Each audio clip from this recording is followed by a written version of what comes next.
The U.S. Forest Service has put a halt on all prescribed burns for the next 90 days. It comes as the largest fire in the country and New Mexico history. Sits at more than 311,000 acres burned and less than 50% containment. That fire started as a prescribed burn, and criticism has been building since. Let's bring our line opinion panelists back in. What's your reaction to this decision, Daniel? Is it the right one for the right reasons, or is this damage control for the Forest Service? Oh, it's clearly damage control, but that doesn't mean they're not getting to the right point. I mean, who in their right mind in New Mexico thinks that March, April, or May is a great time to start lighting fires in this state? I mean, we spend 3 or 4 months of the year where Arizona blows to Texas, and another 3 or 4 months out of the year where Texas blows back to Arizona. And to go out there and start a prescribed burn, I do think it's highlighting a greater problem, and that is effective forest management in our state that we are sorely lacking. And we've talked about this before. You know, if you want to see effective forest management, head to any tribal lands in New Mexico and look at them specifically. You go to Ruidoso and you can literally see a line where Mescalero ends and the National Forest starts. And this answer to effective forest management being only prescribed burns is going to keep giving us what we're giving us. This is a process that takes year-round work. It takes cutting, it takes replanting, it takes putting in fire lines, not waiting until the windiest time of the year to say, hey, we're going to go out there, we're going to cut a fire break, light a fire, and hope for the best. Every year, it seems like, I could be wrong, but I feel like every year we have a fire in this state that is started by a prescribed burn somewhere in New Mexico, and you'd think that they'd be the most equipped to realize this is not the right time to do it. But at the end of the day, if we don't effectively manage the forests up front, this is what you get. I have to tip my hat to you, Dan. You've been very strong on this for a decade plus. You have been talking about this very issue, just what you described there. I have to note that. Inez, but you know, we have to keep in mind, they say the Forest Service conducts an average of 4,500 prescribed burns annually, treating more than 1,000,004 acres on National Forest System lands, and you have to do it for the health of the forest. So it's not as if everything they do gets out of control, but is that good enough? It's one of those situations where one bad mistake colors everything else you do. Right. And when you consider, tens of thousands of acres have burnt, people have lost their homes, and, the part of the state that I personally believe is the most beautiful, I mean, that's my home that burned.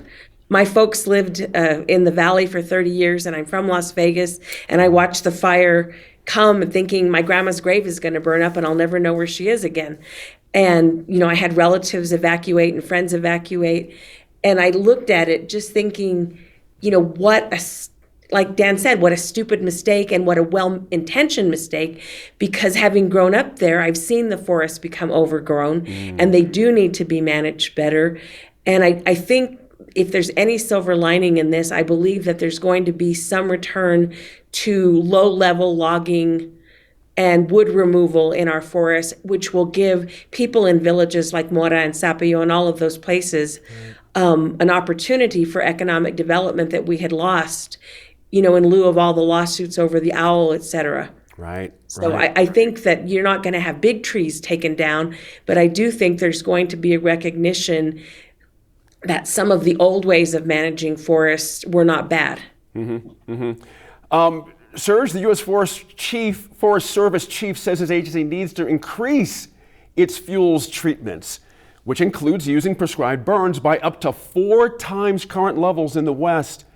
Does that seem feasible given staffing, resources, shortages we're already seeing now, or do you need to hear something to backstop that plan to give you a little more comfort about that? Yeah, absolutely. I want, something backstopping that to give me more comfort.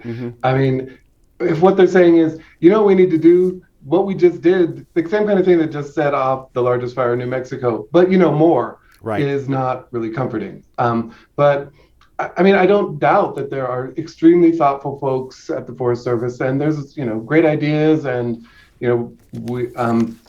ways to manage and predict and whatever.